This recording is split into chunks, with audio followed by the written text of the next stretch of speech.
कब से कब तक मनाई जा रही है छठ पूजा? जानिए छठ पूजा से जुड़ी पौराणिक कथाएं।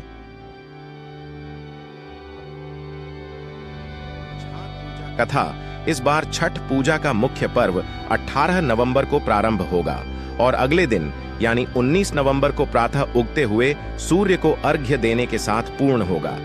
हालांकि पर्व का प्रारंभ तो नदी अथवा नहर किनारे वेदी बनाने के साथ ही चतुर्थी से हो जाता है।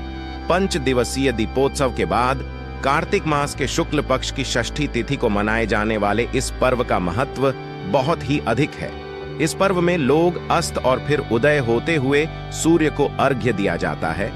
इस बार छठ पूजा का मुख्य पर्व 18 नवंबर को प्रारंभ होगा और अगले दिन यानी 19 नवंबर को प्रातः उगते हुए सूर्य को अर्घ्य देने के साथ पूर्ण होगा। हालांकि पर्व का प्रारंभ तो नदी अथवा नहर किनारे वेदी बनाने के साथ ही चतुर्थी से हो जाता है।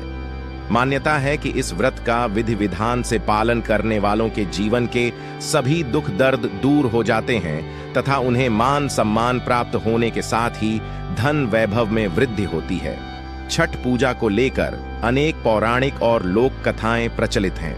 एक मान्यता के अनुसार लंका पर विजय के बाद राम राज्य की स्थापना के दिन कार्तिक शुक्ल षष्ठी को भगवान राम और माता सीता ने उपवास किया और सूर्य देव की आराधना की।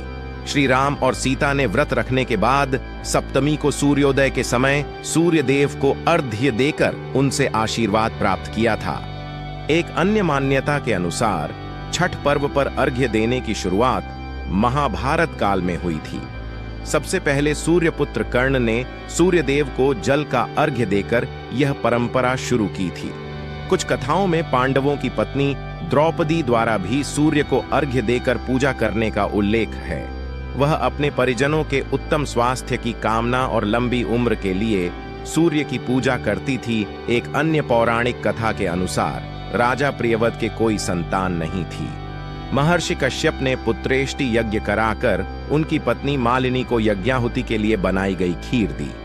उन्हें पुत्र तो हुआ परंतु वह जीवित नहीं रहा। प्रियव्रत पुत्र को लेकर श्मशान गए।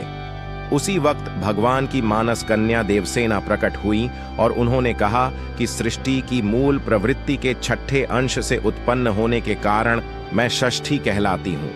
राजा ने उनके बताए अनुसार देवी षष्ठी का व्रत किया और उन्हें संतान की प्राप्ति हुई।